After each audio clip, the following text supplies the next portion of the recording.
Oh, hi there. This is Liv just popping into your listening experience to tell you, or remind you, that I have got another book coming out. Nectar of the Gods is not only a book of 75 Greek mythology-themed cocktails, but it's also the nerdiest, silliest book of obscure myth and history facts and anecdotes, nestled alongside some incredibly tasty cocktail recipes. Pre-order Nectar of the Gods by me, Liv Albert, wherever you get your books.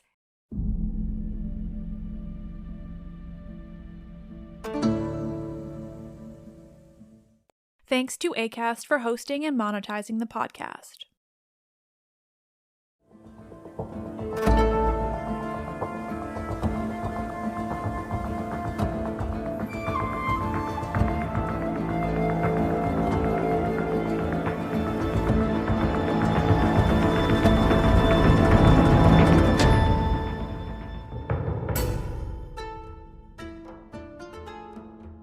Oh, hi, hello. This is Let's Talk About Myths, baby. And I am your host, Liv, here with yet more on Sophocles' Trachiniae. Because how could I cover this incredible play without speaking to an expert who also loves it? This actually started way back when I first had Amy on the podcast to talk all things Sophocles back in the summer. We briefly touched upon Trachiniae in that conversation, but I hadn't read it at the time. So as soon as I started reading it, I just knew I had to bring Amy back on the show. It's really becoming a favorite play of mine. It's just so interesting, and Deianira is so complex and sympathetic, and just so different from the other important women of Greek tragedy. I love her. I love this play, and I was so thrilled to talk to Amy about it. She provides some insights into the Greek of it all, how it would have been performed, and then she shares theories, so many good theories, and so much more, particularly when it comes to how Sophocles plays with prophecies from oracles. Ugh, it's so good. Now, I did record this episode just as I was writing the script for the final episode of Trachiniae, so the second half of that episode, like after Heracles arrives, was written after our conversation, and I think some of our conversation affected the way I told that bit, and in a good way, but now you can kind of see where that came from. But also it means I didn't fully know the ending of the play when we spoke. Like I did, because I know the story of Heracles' death, but not the way the play handles it. The Zeus of it all. Ugh. We also go on a whole tangent about the Rock's Hercules movie, and I kept that in because I thought it was fun, and now it kind of holds me to finally watching that movie. Similarly, Amy mentions the Movies We Dig podcast, which is a full-blown coincidence because I recorded last week's episode and this week's at totally different times, but isn't it perfect? You can catch Amy's episode of Movies We Dig, which, if you don't remember, is last week's guest's podcast, and Amy's episode is all about the Mummy trilogy. And yes, I was really mad that someone got to that before I did. I also kept in a big bit of Amy talking about building a course around gender in the ancient world because, that's just so insightful and cool. And if courses like that existed when I was in university studying classics, I could have started this whole career probably a lot earlier. And so many of you are always asking about my experience studying classics. So you're going to get a lot more relevant information out of hearing from a current university teacher of classics like Amy, because I graduated 10 years ago. Anyway, that was a lot of behind the scenes info, but it felt interesting and pertinent. On to the episode. Ugh. Sophocles, Deianira, Heracles, Iole, Zeus. Ugh. Zeus.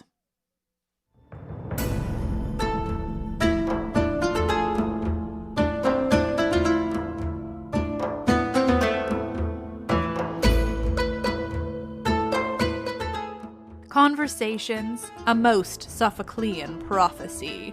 Women and wordplay in Sophocles' Trachiniae with Amy Pistone.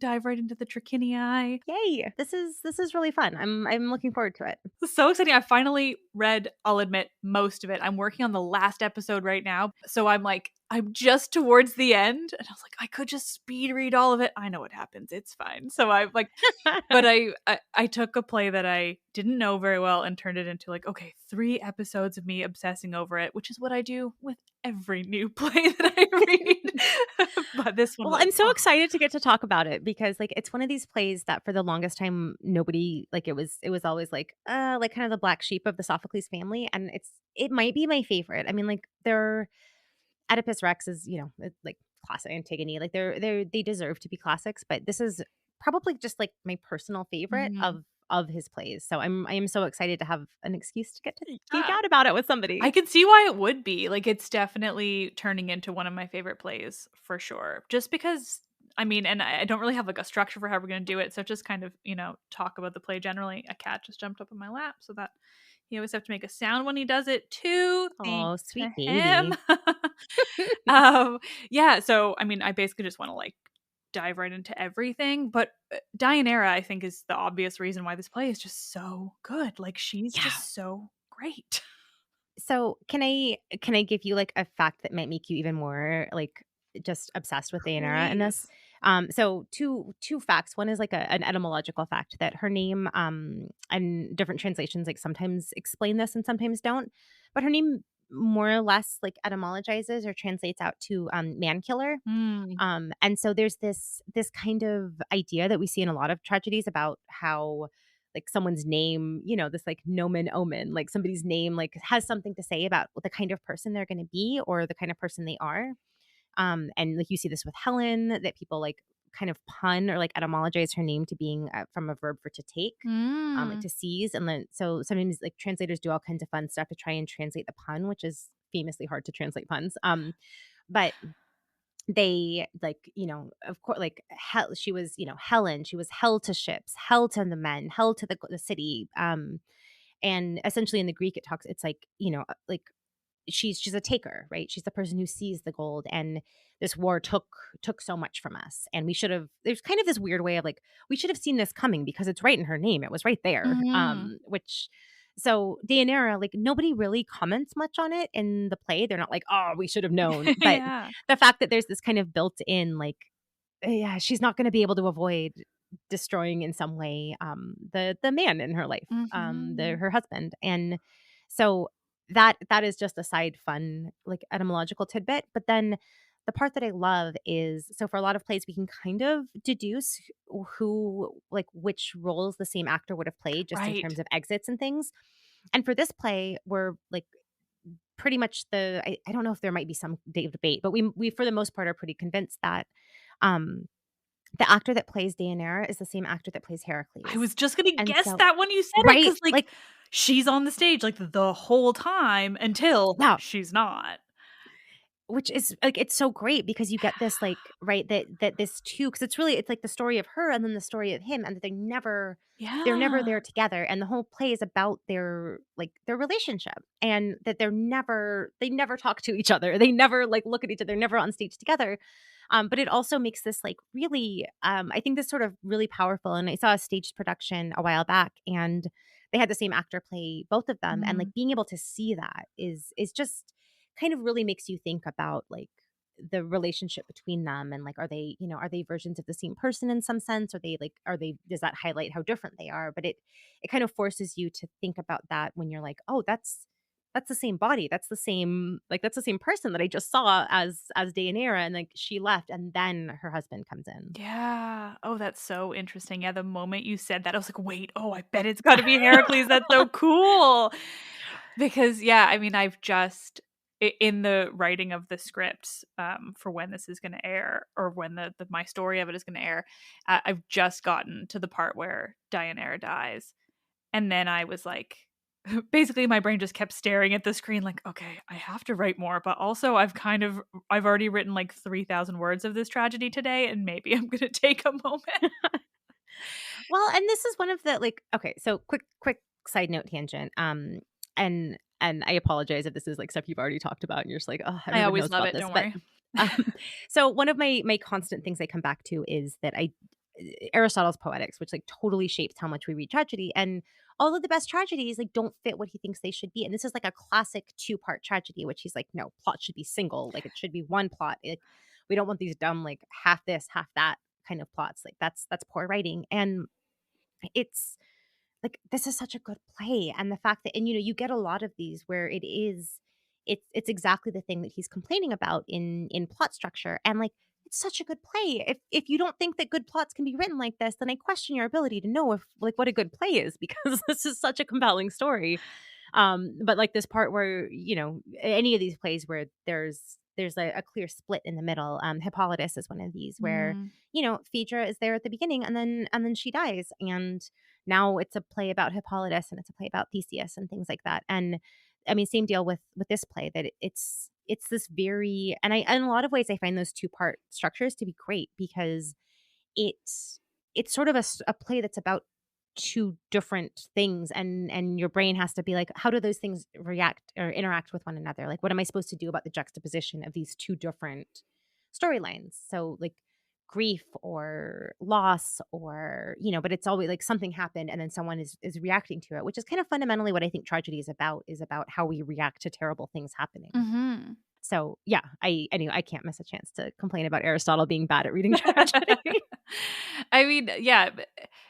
I mean, if he thinks this one's bad, then I don't think I've ever read. I feel like I had to have read some of Poetics in school, but that would have been at least 10 years ago, and it's all left my brain. I make a habit of not reading a lot of philosophers. Well, and like if I'm being generous, I will say that Aristotle is, and I don't often feel generous towards Aristotle, but I will say that there's good reason to think that he's more talking about lost tragedies that like are Mm. a later time period. He's not talking about like our major tragedians. He's talking about people who are writing at his I was time. gonna So like say, his yeah. contemporaries Mhm. who are, and he's like, oh, like these plays suck. And like we don't have these plays. So I mean, maybe they do, and maybe he's accurately pinpointing these problems with the plays of his time. But a lot of the examples he uses are major tragedies that we have, and so it doesn't let him entirely off the hook. But Yeah. there are those who would say that it's more about he's not writing primarily for us and Mhm. thinking about these plays. He's primarily using this as a way to tell tragedians of his time, like, be better. Here are the things you're Mhm. doing that are bad. But yeah, I still think he's. But this play, people have hated until very recently. Like it's Mm. just having this like moment of people realizing how great it is, because for the longest time it didn't fit what people wanted. Like there was a whole tradition of like the Sophoclean hero and what people thought that meant, and like what the Sophoclean hero exemplifies, which is, I could psychoanalyze so many of these scholars who are like writing about like the heroic temper. We have all of these works where it's this very a hero who stands out against his civilization and his society, and he's like the lone man who gets it in all society. And like you can just see people in like the middle of the 1800s, like they think they are the Sophoclean hero, and you can just see them putting themselves into the scholarship in ways that I find to be very, because like I think that it causes people to misread when you were reading for the Sophoclean hero. You have to force ambiguity and complexity and messiness of these plays to fit what you want this type of hero to be. Yeah. And so I think like, and this didn't fit that, right? Like this didn't fit that model at all. Like we have, Deianira, and then she accidentally kills Heracles, and then like we have no resolution. It's just this bleak ending, and people didn't think it was appropriately Sophoclean. And there were some people who suggested like maybe it's forged, like maybe it's not really Sophocles, maybe it's like inaccurately attributed to him. And it was a long time before it found a home in the more like, no, this is a legit Sophoclean tragedy, and it's a really good one, and we haven't given it a fair shake. Yeah. It's so interesting because I think because I'm not in the academic side of it, I don't have a good frame of reference on even what that Sophoclean hero would be. Like, is it all around Oedipus? Which I'm like, is he meant to be a hero? Like, Well, I mean, that's part of, because like, so I mean, if you think about like Ajax and his story, that you have like, oh, like Ajax, like this, he's too good for this world. It's kind of a lot of the vibe that people come at this with, that like mhm. a man who comes into irreconcile, maybe a woman, I guess, Antigone, ugh, right? Like there's, but it's very much like a man who like society doesn't get him, and like he gets it, and like society, he is coming into conflict with his society. And I guess, I mean, that's a way to read some of these plays, but it flattens and it takes so much out of it if you're trying to say that these heroes are all somewhat the same. Like Mm-hmm. Philoctetes or Neoptolemus or whatever, like are they like Oedipus, who's like Antigone, who's like Ajax? Like I that whole project and like that whole history of engaging with these plays, I think does a disservice to the texts, which are so much messier. Like they're so much messier.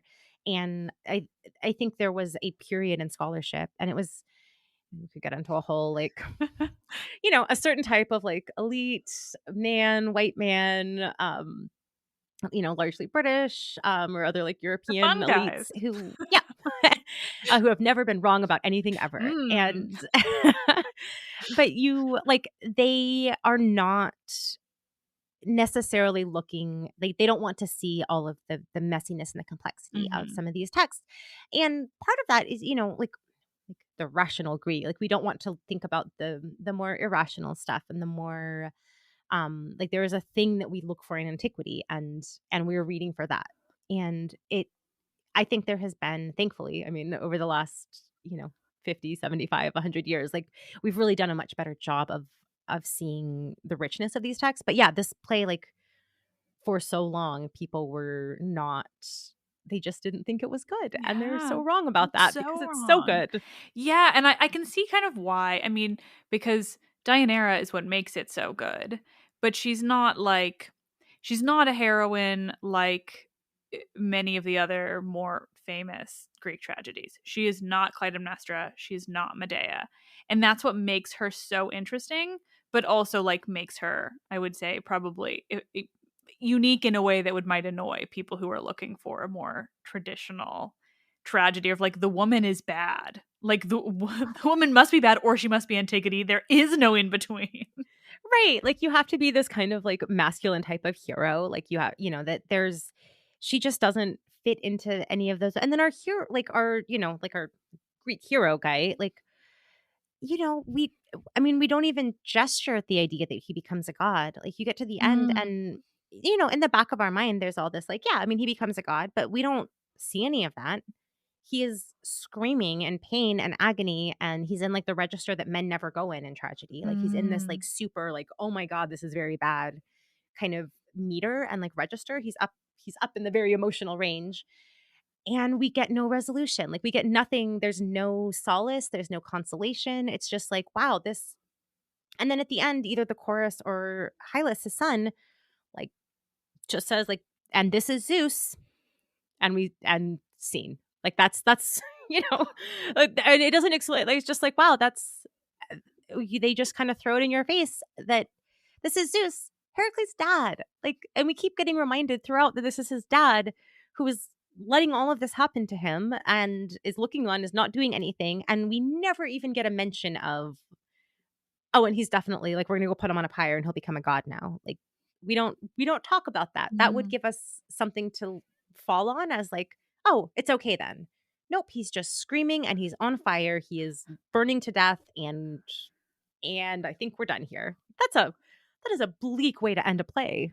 And like a play generally, but then also when you take into account like yeah, it's Heracles. Like he's the hero, like the Yeah. number one, the most universal, the most beloved. Like he is the guy, and he ends on fire and in pain, and that alone is so interesting. And I, love it for all my love to hate heroes, because I think it's just so much more interesting than all of the other stories around them of, or it is so much more interesting than the idea that like yes, Heracles dies, but oh, up he goes into Mount Olympus and he lives with a nice lady named Hebe and we all just don't even have to think about it.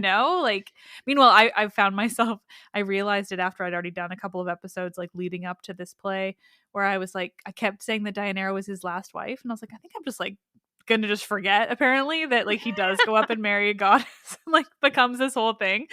But it does feel so different, and it's like that's such a way, like a clean way of ending his story when it seems so much more interesting and complex and like more indicative of the life he led. to have him end on fire, you know, especially after this Yeah. play, because they don't make him look very good. Like, it's very much, I mean, you know, you can still see the way the Heracles of it all in there, but it's so much like Deianira is just trying to have a decent life. Even she's, you know, she's not even trying to have like a great life or like a great marriage. She just wants to not be sad and anxious like all of the time. And even when she finds out about Iole, she's just like, I mean, it'd be fine if he just like went off and was in love with women elsewhere, but like, just don't bring her into my house. And you're like, oh my Yeah, God, like, that's in the bare bed with minimum. it, like Yes. yeah, it's such a low bar that she's asking, Yes. and the fact that she so specifically is like, "I don't want to be." I mean, I feel like there's such a reference to, like, to the Clytemnestras of the world of, like, Mm. "I don't wanna be a Clytemnestra." Like, I don't you know, I and she I mean, there's some specific lines where she's, like, referencing how she doesn't want to be that kind of woman. She wants to protect her marriage, like, she's not trying to kill her husband, No. and I think, like, the part of the tragedy of it is that she's very specifically trying not to kill her husband, and she still ends up killing her husband. Yeah. And she just, yeah, I mean, it's so explicit that all she wants is to just have him love her and not bring another woman into their house. Like, not even just only love me. It's like, love me and also just don't bring another woman into my bed. Like, Yeah, absolute bare minimum. And then, and oh, yeah, it's her naivete, or it's just like the fact that she just fully doesn't know what she's doing. She just really thinks she's just trying to get something good and like just trying to help her situation. And she just has no idea that it's gonna kill him. And then even when she does, she realizes immediately and like immediately feels bad. And that's so interesting too, where it's like there's no anger in her at all. It's all just like longing to have a halfway decent life and love.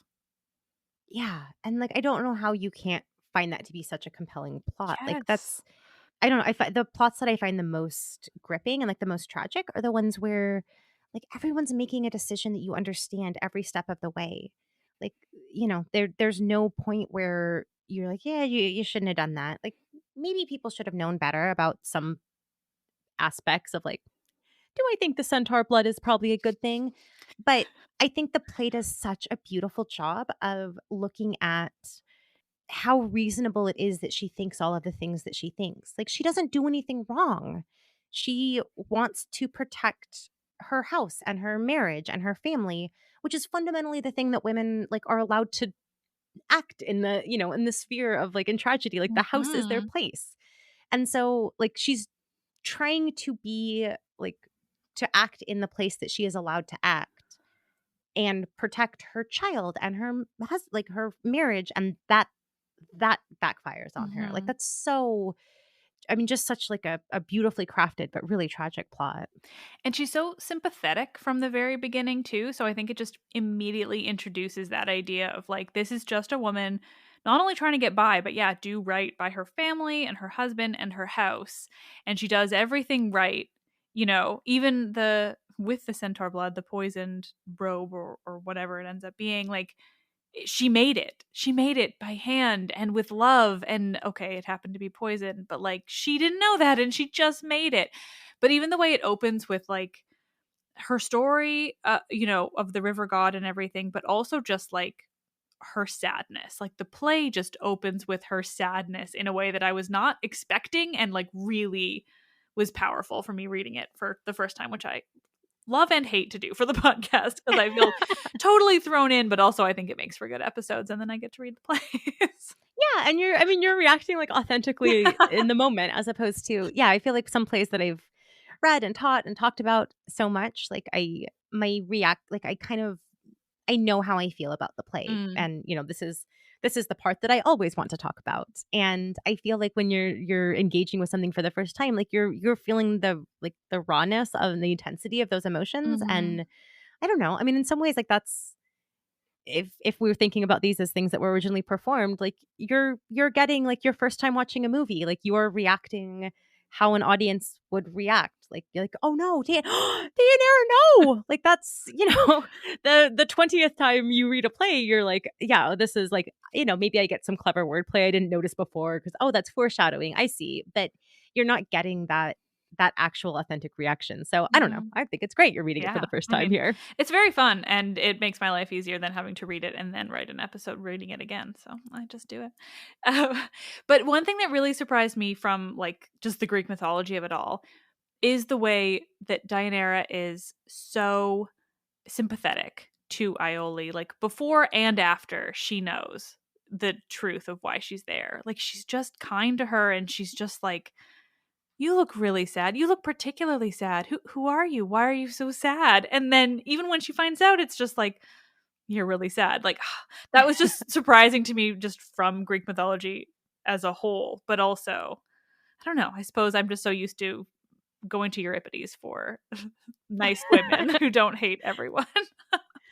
Well, and that's, that she would be justified in being mad at, like, this. I mean, this is the thing that's causing the problem. Like, this Mhm. is, like, Iole is the threat to her marriage, and the fact that she doesn't take that out on her, I think.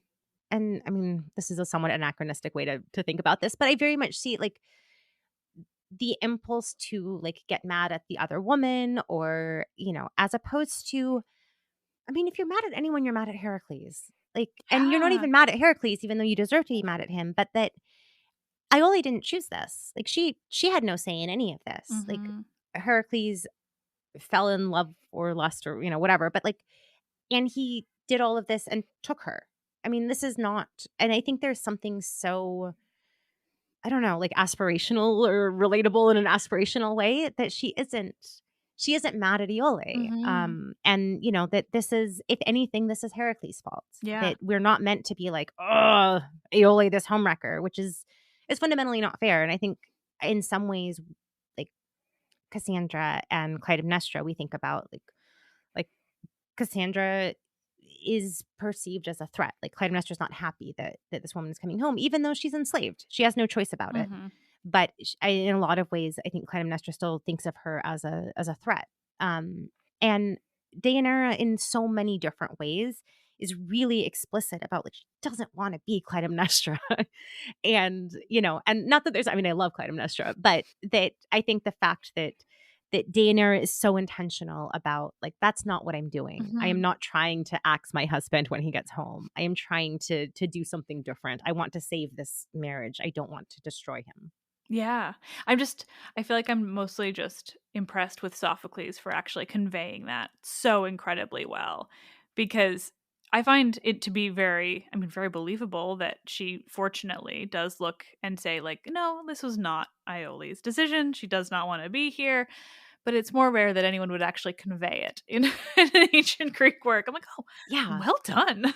Yeah, like, it's a very, like, yeah, like, high five, Yeah. Sophocles. Like, that is a astonishingly enlightened view that you have, and whether or not he's thinking about this in the same terms we Yeah. are, like, there is something, like, really great about that. Yeah. I mean, he certainly had to have been thinking about it enough to get there. So I'm like, hey, well Yeah. done. Yeah.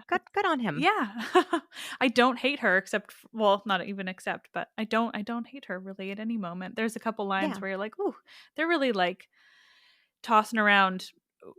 I guess there's just some interesting lines about the enslaved people around, and like the the translation says nurse. I never know what to really describe that as a person, but she, has this great idea, and Diana's like, "Oh, you had a really good idea, even though you're enslaved. How it's lucky you can be smart too." And I was like, "Okay, I don't think that needed to Yeah. be said." Unnecessary. Yeah, Didn't need that could have said comment. nothing at all. That would have been just fine. Yeah, such a backhanded compliment. Like, Yeah. "Wow, you're smarter than you look." Like, "Okay, rude." Yeah. Unnecessary. Just say good idea. Oh, yeah. Oh, it was just I don't even know. The whole thing is just so interesting. Greek tragedy is always so it's just always so eye-opening to me, the way that they're able to tell these stories but in such interesting ways, the way that we often don't have other versions to look at, like other versions of the myth. And so we have all these questions over like what is purely from the myth backstory that Sophocles is working off of, and like what did he invent. I think this is a good example of that. Like we have the idea of what happens, but even as I'm thinking about it, like we don't have a lot pre Sophocles of what happens, we have a lot after. Yeah, like, a lot of this is his, or as far as we can tell, like, a lot of Mm-hmm. this is his own interventions as opposed to, some stories are like, they're out there. There's versions out there. But yeah, this is one that, like, we don't have that many like, particularly specific details. Like, a lot of this Mm-hmm. is Sophocles' own thing.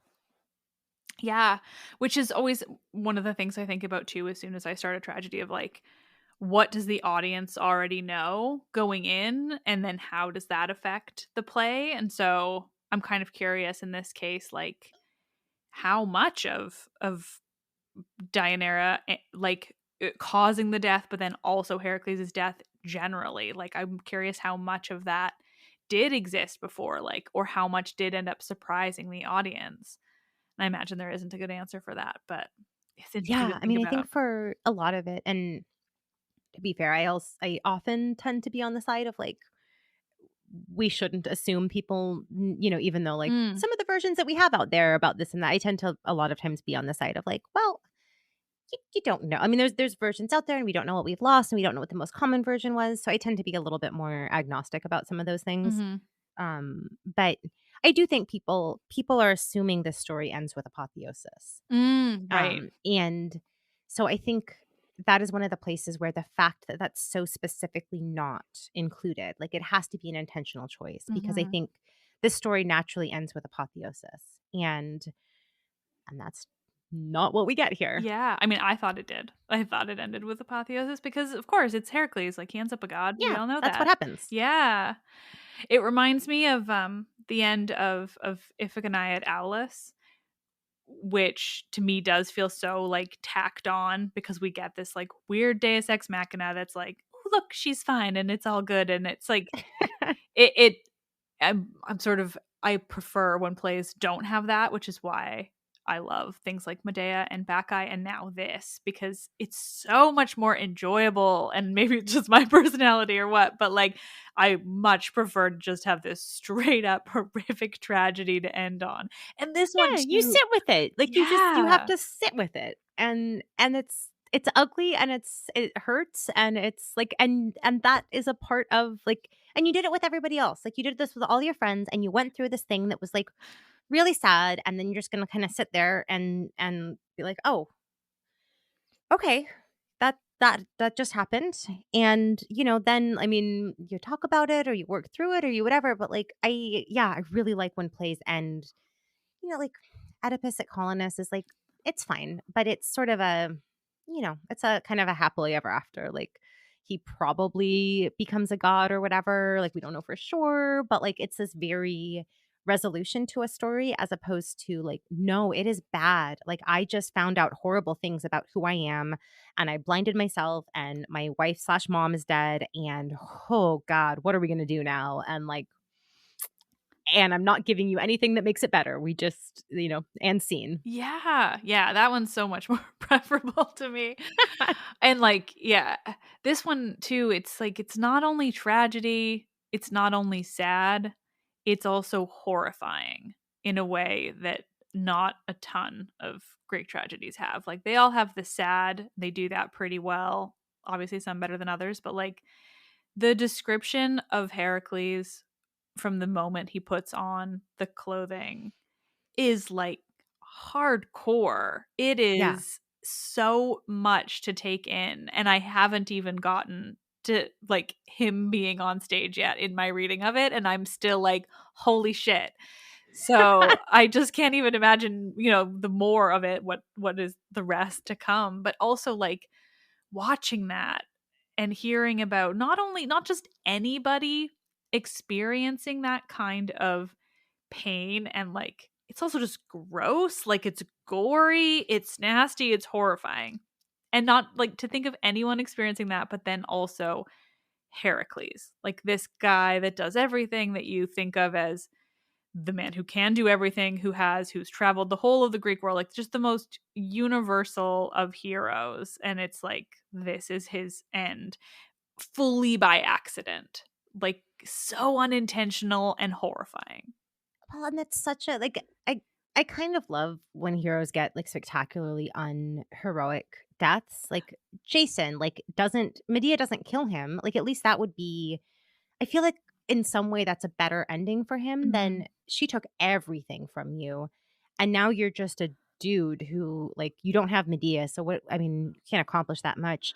And you're gonna die when your boat falls on your head. Like a piece of rotting wood from your boat is gonna fall on your head. Like way to take any like heroic oomph out of that guy's story. And it's I feel like you get kind of the same like he's Heracles, and he's Yeah. gonna die from an accident, a misinterpretation, like, that is there in some way, like, it's just so chef's kiss of, like, "Mwah," I love it. Yeah. Like, it's the least it's such an unheroic death for someone, and one of, someone I went to grad school with, Catherine Liu, she wrote her dissertation on Heracles, and one of the things that she, like, saw in his story is about how he like, the violence that he does to monsters and things, like that external facing violence, like, it's this story of, like, that is really destructive in domestic sphere, right? And, like, that and I that's something that ever since she told me, like, I wanna make sure she gets credit because it is, like, so informed the way I read a lot of different things about, like, Odysseus or something, right? With it, like, Mhm. the skills that keep you safe at war and that make you good at heroing out there are are so out of place in at home. And the fact that like Heracles kills all these monsters and then is brought down by like this constant like domestic strife that you know he kills his first wife and children and his wife kills him and that's sort of the cost of this like type of hero that we built like goes and kills monsters to make the world safe. Like you can't turn that off. Like there Mhm. is if you are like a violent monster slayer, like you can't come home and leave all your violence outside and that it's inevitably going to have consequences like domestically. And I think you see that so much in this play that someone who is out there having and who in a lot of ways like he's the pinnacle of masculinity, but also we get a lot of these stories where he's sort of gender bending and cross dressing and there's a kind of fluidity that we see in his character and like that his death comes in this kind of gender, you know, that he and Hera have always been at it and that, Mhm. you know, relationship with his wife and that it is around women that his death comes about. Like I feel like that is in some ways kind of poetically just as well that Mhm. his story is so much this like masculine killing monsters, doing hero stuff and it feels like there's this oversight about women and about home and that's what keeps getting him is these kind of like interpersonal domestic family things are what keep bringing him down when he's like doing such amazing things in these other parts of his life. Yeah. And just even the way you phrase that made me think too, like it's a little bit full circle too, he kills his wife and children in a mad rage, and then when he marries another one, she ends up killing him not in a mad rage, like Right. truly just accidentally. Like we don't even have that same kind of explanation that he gets from his other family. And yeah, I mean, it's so true. And I think this is what makes Greek mythology and Greek tragedy so much more complex than the most of the, certainly like the popular, like adaptations and reception of it. Like, it's just so much more cut and dry in versions now. And granted, I have not seen the Hercules with the Rock, which I really need to. Can you please watch it I and then we can know. talk about Yeah, it, yeah. please? Can Okay. we be movie discussion buddies because it is my favorite. I I was love it just so gonna say, much. you definitely told me to watch it the last time we talked. So yes, absolutely. I will watch it and you can come on and we'll just talk about it. Excellent. I'm always so when people are like, "Do you wanna what, like, discuss a movie with me?" I'm like, "Yeah, please let me like the Movies We Dig podcast." They're like, you know, "Here's all the movies we can talk about." I'm like, "What about Rockules? I wanna talk about Rockules." And like somebody already talked. I'm like, "Oh, that's the one movie I have really strong opinions about." I'm not like a film person. I don't have classy, like sophisticated opinions about movies. I'm like, "Oh, big explosions, things go boom." Like that's my like I love Fast and the Furious. That's my lane of movies. And I just really I want to talk about the Rock Hercules movie because it is oh, let's let's do this again. After you've Please. seen it, please. Yes. I could talk about that movie forever. Not I just for like dumb explosion reasons, but like as what it's doing in the realm of like thinking about what mythology does. Oh God, it's so good. That's the It's thing. so I good. keep hearing good things, so I need to just sit down and do it. I think the problem was as soon as I decided that, it was off streaming services here. So I'm just Okay. going to pay some money and I'll watch it. And I'm fine with that. Okay. Yes. Then we can discuss it Yeah. after.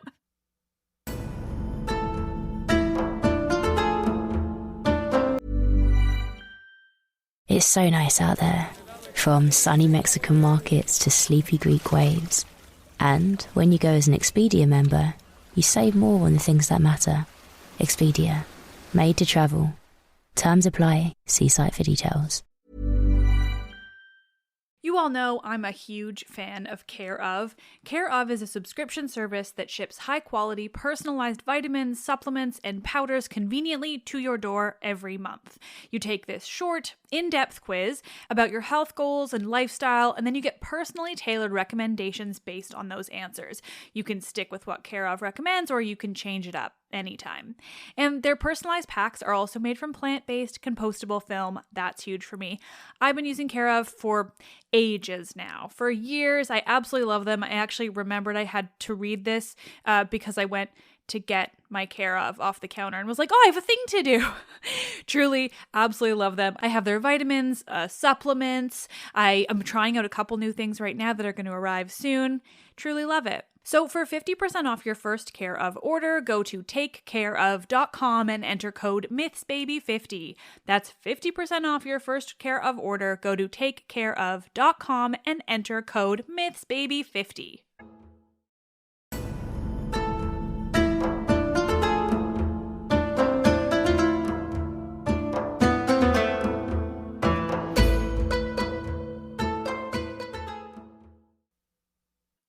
Well, completely aside from that movie, my thoughts on the connection or like the sort of the way that movies about mythology just tend to do the opposite of this. Like they make heroism what we think of it now. Like these great men going off and killing monsters and saving the day and coming home and living happily ever after with these pretty ladies. But meanwhile, like that isn't realistic. Like the realism is that a guy like Heracles could not live a normal life. Like he just couldn't. And even I told it in the way I sort of it was hard to decide how to tell the lead up to their story before the play because I wanted to get in the backstory, but also like so many different versions kind of have it told differently, or they just don't give you a timeline because it's Greek mythology and no one likes a timeline. Right. So I basically told the like Aioli origin aside from like the version that are not in the play beforehand. But what really stuck out to me was like I think it was mostly Apollodorus because I think he's kind of one of the only like full sources of it. And of course he's so brief. Somebody once called him the TLDR of mythology, and I think about that all the time. So true. But he describes it as like that Heracles, went and he tried to win this, or he did win this archery contest against Iola's father and her brothers, and that was supposed to mean that he got to marry her. And her father was like, "No, you killed your last wife and children. Like you can't." Which, like, fair, Dad. Yes, Like, reasonable point. exactly. And that just felt so real. Of like, yeah, like Heracles is not the guy you want marrying your daughter. Like, even in ancient Greece, where it was kind of like, well, how much did we care what the women ended up doing? Like, no, even that, it's like, nah, we all know he killed his wife and children. And like, he's been atoning for it all these years. And like, that doesn't mean that he just suddenly gets to, marry anyone he wants. And it's just so interesting the way that, like, that is just so real and how you would think of a human in real life. Whereas, yeah, in all the versions of, I mean, obviously Disney's Hercules is like something else entirely. I love it desperately.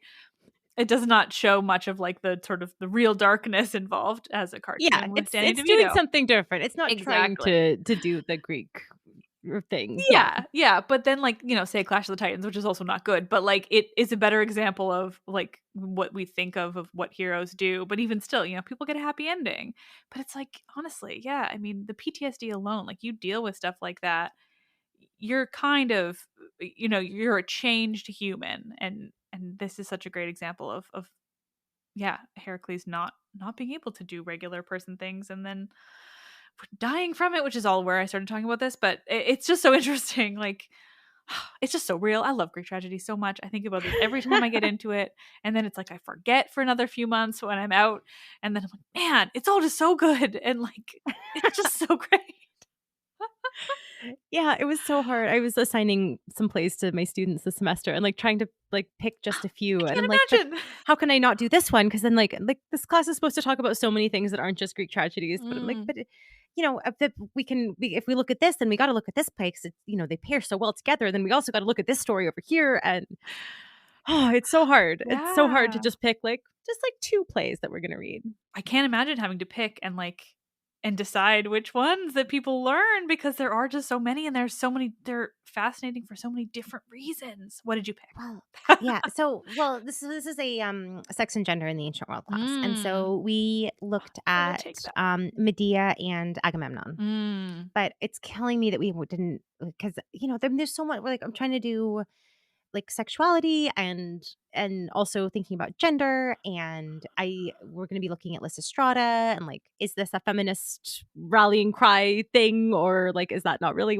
is it weird that we keep talking about this as the feminist dream play, and so then it's killing me that we didn't do Eumenides, because it's so we've had, Athena comes up so much, and people had questions about how come she does stuff that isn't women don't really do war, and how come she's the goddess of war. I'm like, I have to I gotta come back to the Eumenides again, because I gotta talk about how Athena is this mean girl, and she doesn't, she always says she's gonna side with the man because she doesn't have a mom, and so it's thinking about goddesses, but we wanted to read the Homeric hymn to Demeter, and it's not like we haven't read a lot of mythology, but Yeah. we did some Homer, and we did Homeric hymn, and then we did Medea and Agamemnon, and then we're also trying to talk about real life women, and looking at historical sources, and looking at and we talked about monsters and monsters that are coded female, and it was so hard to settle on just a handful of things, Yeah. because you could do a class about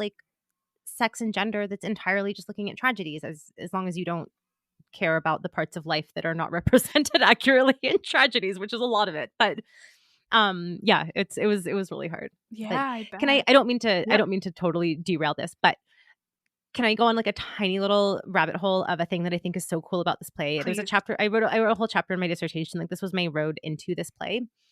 And I love it a lot, and I just want to point out how cool this is, because it plays into a lot of this other stuff, but it's a very nitty-gritty, linguistic-y, close reading of some of the text. And so one of the basically my dissertation was about how gods speak in oracles and things, and how, because in Sophocles, one of, as much as you can't the Sophoclean hero, this and that, the thing that is in fact 7 for 7 across Sophocles is the divine tries to communicate and people screw it up terribly. People just swing and a miss, and or they think they understand it and they don't, or they understand it and they try and avert it and they can't. But miscommunications with the divine is that is a thing that Sophocles seems very concerned with.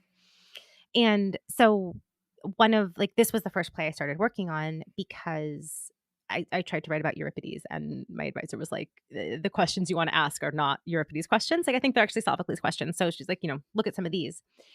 And so I was looking at this a lot from the perspective of why do these miscommunications happen so much? With Oedipus, we have kill your father and sleep with your mother, and how that works out. And so one of the things that I think is really actually a real driving force throughout this play is that we have this prophecy that either and we have there's a timeline, a countdown time of sorts, and at this moment, and we get this there's sort of 5 different versions of a prophecy about Heracles that he got from Zeus, which is weird to get it from Zeus and not Apollo in the first place. Yeah. And it's kind of, it kind of highlights what a dick move it is that Zeus, he gets it from Zeus at Dodona, which is one of the, it's, usually it's Apollo, and Apollo is famously tricky, and we can't tell what he means, and he's, it's Heracles' dad that gave this imprecise and confusing prophecy that sets all, I think this really does kind of drive drive the plot along in a way that like, so at this moment, like, and Deianira says it, and we get it from the chorus, and she even mentions like she wrote it down. Like we get this mention, like, this was written down. And that at the present moment, either Heracles would die or he would have a rest from his labors. Right. And so you get this, and I think that a lot of her actions are sort of motivated by the fact that, as one reasonably would, you think like it's A or B. Okay, well, he's not dead. He's coming home. So he's going to have a rest from his toils. So he's going to be home finally. And like, it matters that I protect my house because he's going to be here. Like, if he's off doing whatever, not my problem, but he's done with his toils. And so I think like she very reasonably interprets this as saying like it's either this or this, but not both. And it turns out, as Heracles and like people mention this later, like, oh, the only rest from toils is death. It wasn't an either or. It was actually like it was a both. And the fact that like this extremely plausible misinterpretation, like it's the natural way to read it. That I think that makes her that drives some of her actions because she's not worried about him dying. So maybe she would think harder about this weird centaur blood if she didn't think that he was safe, but he isn't dead. So she doesn't like that. It's the other option. And this kind of thinking about like how that either or works in a way that is kind of misleading, right? And it's kind of, and you could say like, are the gods, is Zeus just being mean? Like, is he trying to set this up as a riddle of some sort? But you have exactly the same kind of like misinterpretation. And I think we see a similar, like, I think Sophocles is really interested in how language works as part of my, like, my dissertation was on this. But because Oedipus, we get a similar, right, that he can't solve like the riddly type prophecy that he gets. And he's the guy that famously solves riddles. Like, that's his thing. And that he can't solve the riddle. And so I think like Sophocles is really interested in how communication and miscommunication works, like how language works. And this is a time like the sophists are in Athens, like we've got like how language works is it's stressing a lot of people in Athens out, that you can teach people to make bad arguments sound good. Like people can be deceptive with words, and how does communication even work? But it's with the story about Nessus and the centaur, you get like an exact little microcosm of the thing that is happening in the play as a whole, that we think Sophocles is, or we think Heracles is safe, because we think he's at rest to his toils, which isn't the same as death until we find out they are. And Nessus is like, this will make sure that he will never love any woman more than you. Which, again, like the natural way to interpret that is like, oh, he'll love me the most, as opposed to like, no, he'll never love anyone but you because he's dead. He can't love anyone because he's dead. And like that's like, there's the same kind of like, they're riddles that she doesn't realize are riddles. And the fact that like, I think that is this like little kind of subtle trope that runs through here. But I think, and you contrast that with Lycus, the messenger, is just straight up lying, right? And like that's a different, like he's lying for motivations.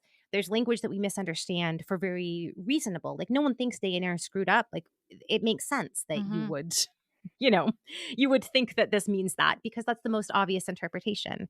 And so I think it's this kind of really subtle thing about this play, but it's really cool in the way that I think Sophocles is really interested in how people make meaning. When I say something, how do you decide how to interpret it? Are you going to interpret it maliciously? Are you going to interpret it at face value? Or are you going to like think about it and be like, this feels like a riddle. Maybe I should figure out if I know what's going on here. And that the fact that people don't think harder about that, they just take things at face value, is kind of, if we want to talk about there being some like tragic flaw, like, that people always come back to this, like, oh, the tragic, like in Sophocles, people's mistake that they make most of the time is thinking that they understand something that they don't understand. I'm like, that's that's so relatable. Like, I'm never going to have to worry about, sleeping with my mom and killing my dad. But God, the fact that like the idea that I could walk myself into a terrible situation because I thought I knew what was going on and I don't, like, oof. And, and you see this in all of his plays in different ways, that I think he's kind of obsessed with the way that language works at this time when everyone is thinking about how rhetoric and language and persuasion are operating. Like, I think so. That's one of the things that I love about this play, is that you get these like little like riddles or like tricksy phrasing that like the gods never technically lie, but they sure do make you make you like you misinterpret them a lot because you are operating in the way that we all do without thinking about it. And I think his plays force you to think about that aspect while also doing all of these other like pulling your heartstrings and like, oh, Deianira, and you don't hate Iole, you could hate her but you don't, and like it does. I think this play works on so many really interesting different levels. So I can't talk about this play without talking about how like this prophecy is such a like a cool thing that operates throughout this as it's going along. No, thank you for bringing it up. I did. I mean, I feel like I didn't harp enough on the prophecy. Now I'm going to look at my script for it, but because the centaur thing, like the Nessus's line to me is so like obvious, but not obvious. Like it's obvious because we know, but yeah, if you're in Deianira's position, it's not obvious that like, yeah, you're the last person he's ever going to love because he's going to be dead. The Oracle in Oedipus is one of my favorite things, and I, kind of inadvertently introduced way too many listeners to the idea that like you literally can never trust the Oracle, and it's purely because of like Oedipus. And I'm like, so like that's not totally true. I'm sorry. It's to the point where, and it's adorable and hilarious, but like I will post a picture of Delphi and people will be like, what did you do? You went to the Oracle, and like every time. And I'm like, okay, like it's fine. Like the real Oracle, they kind of did trust. It's just like in Sophocles, I guess, primarily. Which is such a, like, okay, so here's the thing that I'm like, and not everyone agrees with me on this, but that disclosure aside. So I think like, because they do trust and most questions that you actually gave to the actual Oracle at Delphi were like simple yes or no questions. And yet in Sophocles and Herodotus, who happen, like we know that they were, we have accounts that they're friends. I think this is a thing that they're talking about. Like, I think like we see this as a literary trope that shows up in both of them, but not really before that. And I think this is like a Sophocles, Herodotus at the time when everyone is starting to like kind of freak out about where like, because like oracles never lie to you, right? Like they never lie, but they are misleading in a way that like technically true, but never what you would think it would mean.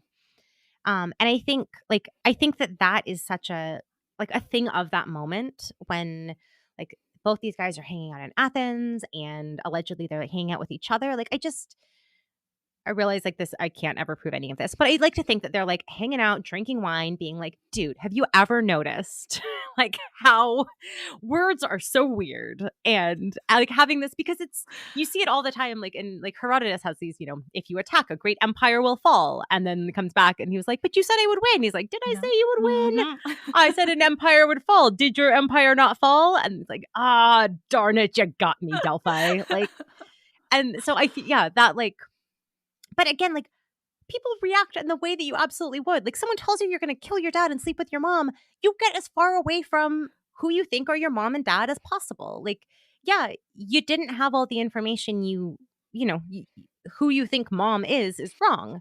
Like you have a fundamental mistake under there, but that's the most reasonable thing to do is get so far away from mom and dad that this could never happen. And so, and again, like I think another thing we see in how these miscommunications happen, people are like the way that emotional investment, like that people hear what they want to hear, or they don't think more about it because they are angry or sad or whatever, afraid, right? And like, yes, technically, as Delphi in Herodotus, as though like you should have asked a follow-up question. And Chris is like, oh, no, you're totally right. But like, I mean, imagine someone hearing the prophecy that Oedipus gets and being like, okay, but who are my mom and dad? Like, no one would do that. No one would do that. You are going to like have your breath taken away and be like, no, that can't be true. No way. And then you're just going to book it. Like, you're just going to get out of town.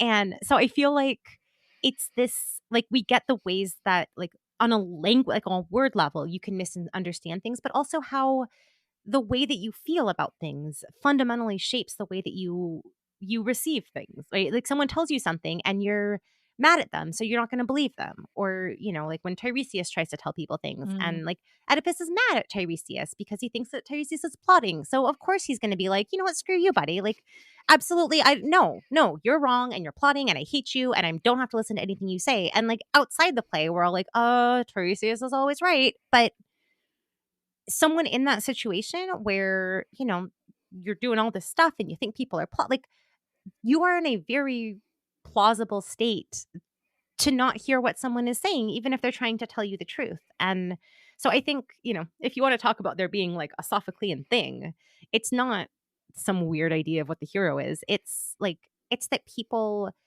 react in exactly the way you expect they would. And it destroys them. Like people doing exactly the normal thing to do in that situation, and it destroys you. Like, oh. Yeah.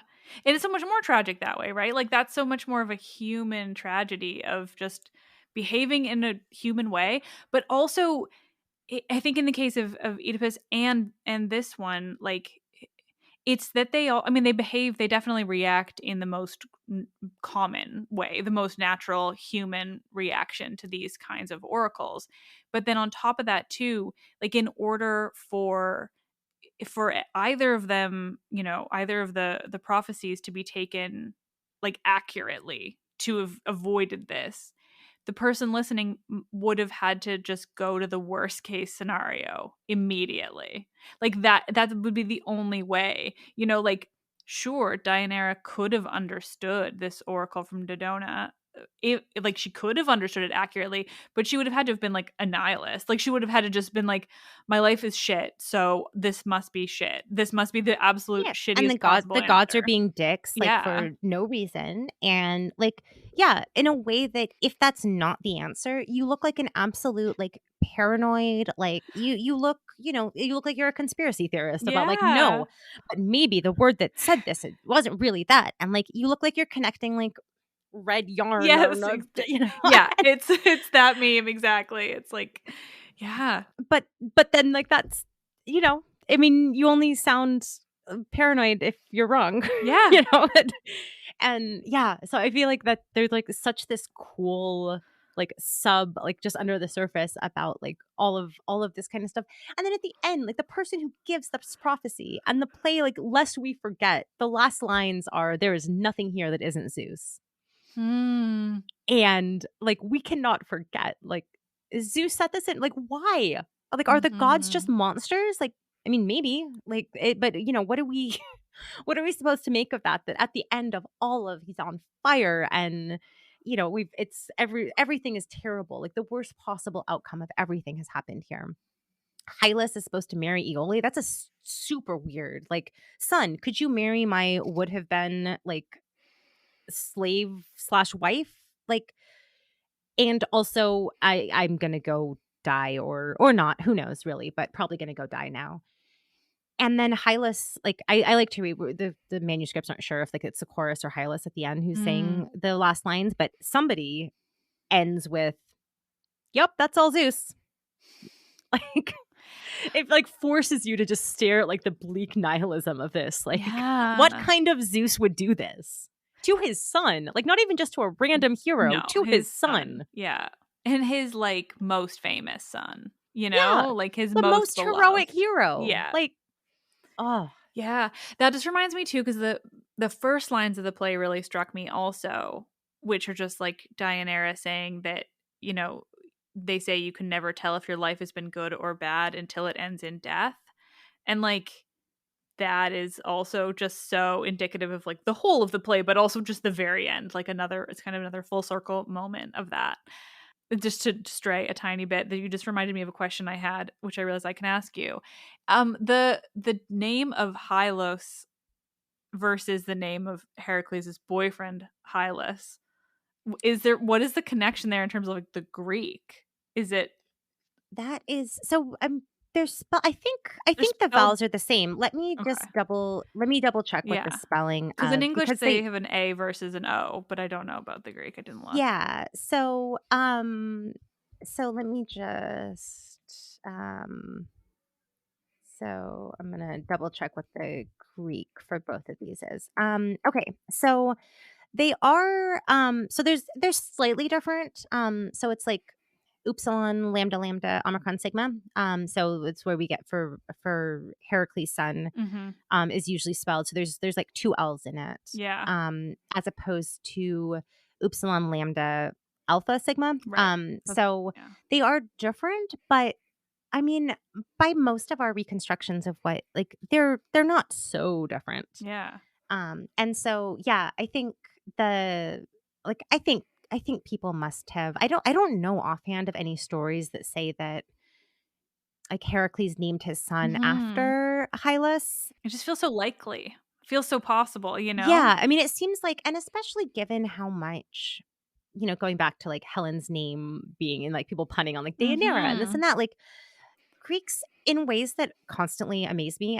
I don't have to write a book, but if I did, I would want to write a book about the weird insistence on like wordplay at times that it feels so inappropriate for puns. Like I am just low-key obsessed with how you get this in the Bacchae about like Pentheus and Pentha, like the word for like grief and suffering and like man, you're sure suited to your name. And like, this is a weird time. Like, you're threatening him. And it just seems like a weird time to be like, Pentheus. Do you get it? Do you get what I did there? Pentheus, because your name? Like, that's not very threatening. Like, you're just goofy. And, you get like, Deianira or like Helen, but you get a lot of these Mm-hmm. places where, especially in tragedies, where things are always going terribly. And you get these kind of people like thinking about like because the word Mm-hmm. and so I don't know of anyone who but it would be like that's very much the kind of thing that someone like obscure Alexandrian or like some like Byzantine scholar would be out there being like, well, actually I've done some research on this and I'm pretty sure that those are connected, but I don't know of any attestations of that, but Mm-hmm. I will check and get back to you Please. because it is a very good question and I mean, yeah, it's a little weird. Yeah, a lot of a coincidence, if Yeah, it is. Like, that feels a stretch. I had to explain it in the episode because, of course, all it is like vocal. So I'm like, right. I'm not saying Hylas here. I'm saying Hylos, but also they're spelled very similarly. Because in the works I've had, like the English transliteration is exactly the same. It's like Okay. Hylas or Hyllos. You're like that's Yeah. Those like my instinct is that I would pronounce those exactly the same. And like, exactly. there are I mean, sure, like look at the accent and the vowel. Like, Yeah. but I mean at the same like they are so similar that I Mhm. have to now I know I'm going to go I can add this to my list of weird weird wordplay that I Yeah. find deeply out of place and strange the more you look at it. It's just so interesting just because, like, I mean, Hylas is definitely Heracles' most kind of famous boyfriend, but also the one that, like, died a tragic death. It wasn't his fault, which is pretty rare for men with young boyfriends in Greek mythology generally, like Well, and anyone close to Heracles yes. dying from not his fault is also like strange. So, Oh my god, it just reminds me of I mean, in Sophocles and in the myth surrounding it, like the way that Iphitus dies is mm, like, how are you like this, Heracles? Like I know. in Sophocles, it's like he kicked him off a cliff, and in the rest of the myths, it's like he threw him against a wall. You're like, okay, well, both are great. You seem like a cool guy, You seem Heracles. super well Yes, adjusted. Love this for you. totally But like I feel like chill. it is like I feel like so much of it comes from that like you can't like that's the cost of having, of being someone who can like do all of this violence and Mhm. that like sometimes the violence comes out when it's not supposed to. Like it comes out at times when it's not appropriate. And I think that is that is part of the cost of like if you are a weapon of a person, like Mhm. sometimes that weapon like there's going to be people who get hurt that aren't supposed to be. Like it's not, he's not a monster. Like Mhm. heroes are supposed to kill monsters um and you fundamentally are like misdirecting that and I that's one of the things I think is so cool about tragedy especially that you see like you really see kind of the cost of heroes like the cost of heroism that you know Ajax and his honor, like he takes his own life. And then we spend the second half of the play seeing what that did to his like wife and child. Like you have to, you see the cost of like, oh, so these heroic heroes seem cool to you, huh? Well, like let me show you what that actually looks like when we start thinking about like what happens after the hero adventure ends and he has to he goes home, or he goes, he's like, what happens after the like happily ever after? He got the thing he was supposed to go and he did his hero thing. And like, I mean, you can think of with like Jason and the Argonauts stories, which like that the kinds of things that were fine when you're out questing, like, oh, you are seducing a woman to, or like charming a woman into helping you out. Like, well, try that at home. Like you're gonna try and charm, like you're trying to marry a princess to upgrade in life. Like that works when you're out there. That doesn't work when you're in here. And I think like you see so many different variations of, you don't get to kill all the suitors. Like, you're the king. You can't kill all the suitors, you absolute maniac. Like, you can't do that. And it's not even like us as modern people saying that. It's like inside the story, like we get to see the suitors in the underworld being like, that was weird. What happened? Why did that happen? And like the whole town is mad. Like Athena has to come and be like, guys, be cool, because it's so clearly out of line. Like no one's like, oh no, that's fair. They deserved that. No one says that. Yeah. Inside the story itself, we get all of the people being like, no, you can't do that.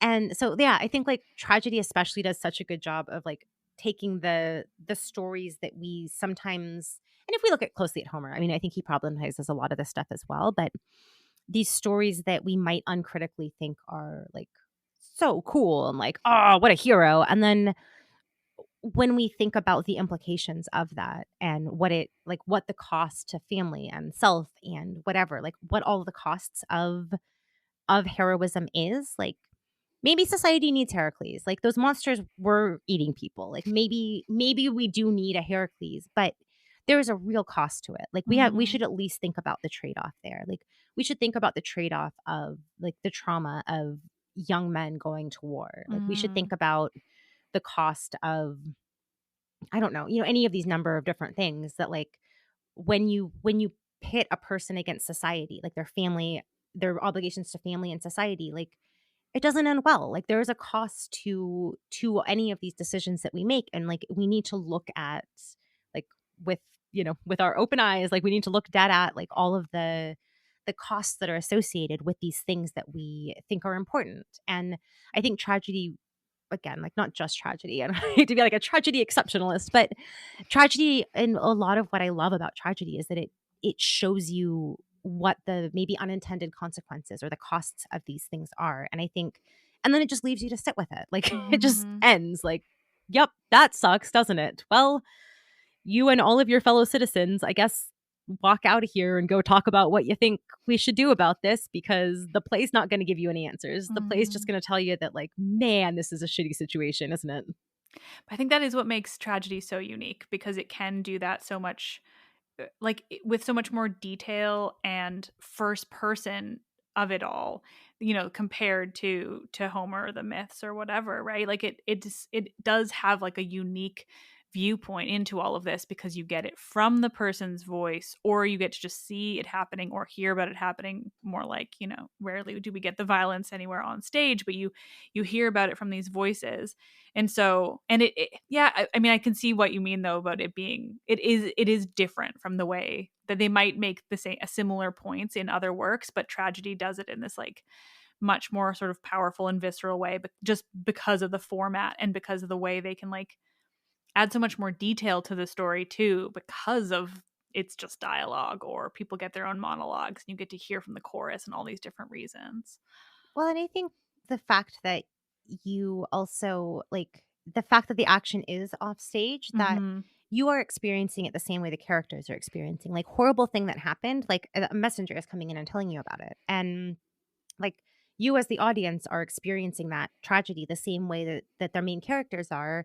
And then you can't help but like you are in a similar position to them, thinking about how am I reacting? How would I react in that situation? That it puts you in there as a part of this conversation, as opposed to me saying like, well, it's important to understand that, like I'm not preaching at somebody, but I'm like, you are a part of that story, and then you have to like grapple with like, but I think Heracles is important. Like, we need it. We need Heracles. Like, you can't have hydras roaming around the countryside. Like, that's a problem.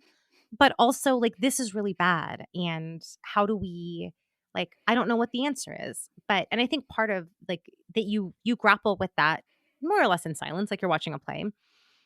And then but you're doing this with all of the citizens. And I think there's something really important in terms of sort of civic discourse about, we all went through this like really rock and a hard place kind of situation of like, well, we can't not have this, but we can't not have that, and they can't coexist. Like, how do, like, what would have been the right answer in this situation? And then you and all your citizens go out and talk about this together. And I think that is an important part that sometimes gets lost when we read them on paper, that like all, or the vast majority of people in the city are experiencing these plays, and people from other cities, and that it is a place where people can grapple with some of these questions a little bit removed, right? A step or two, like, it's not their own life. We're not saying like, what should we do about the Peloponnesian War? But we are thinking about what the cost to, the cost of violence, like the cost of, I mean, a ton of these plays were performed during the Peloponnesian War, that we're thinking about like, what is the cost of, military violence, and what is that costing us at home, and what is that costing us as a people and our empire and our whatever, like, that it gives you this invitation and this kind of inroad to thinking about these important questions.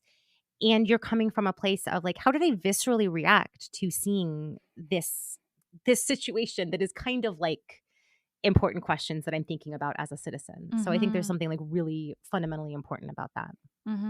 It's like when you walk away from a movie or a play and you just have to discuss it with somebody. Yeah, too, right? the first thing, like, you walk out, like, what'd you think? Yeah, and you just have to sort of decompress, or that's not the right word, but just talk about it afterwards. Oh, it's so beautiful and fascinating. This was so wonderful. Yeah, thank you so much.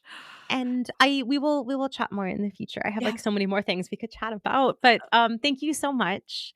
My hottest takes about things can be found on Twitter. I'm at Pistone on Twitter. And other than that, I mostly just teaching and thinking about tragedy these days. So if you're in the Pacific Northwest, we're doing a production of the Medea this spring. So for anyone that's in the Pacific Northwest, come end of April, come visit, and I'll send you the info. So yeah, come on. Yeah, I have a guest room. You're welcome to come stay, and we could go hang out. I'm organizing a little symposium to go along with it. So it'll be really cool. Okay. Yeah, I'm gonna have to talk to you about this more for sure. Okay. Excellent. Well, thank you so much. As always, this was a huge pleasure. And so I look forward to doing this again sometime. Yes. When you've seen the movie with The Rock and Hercules.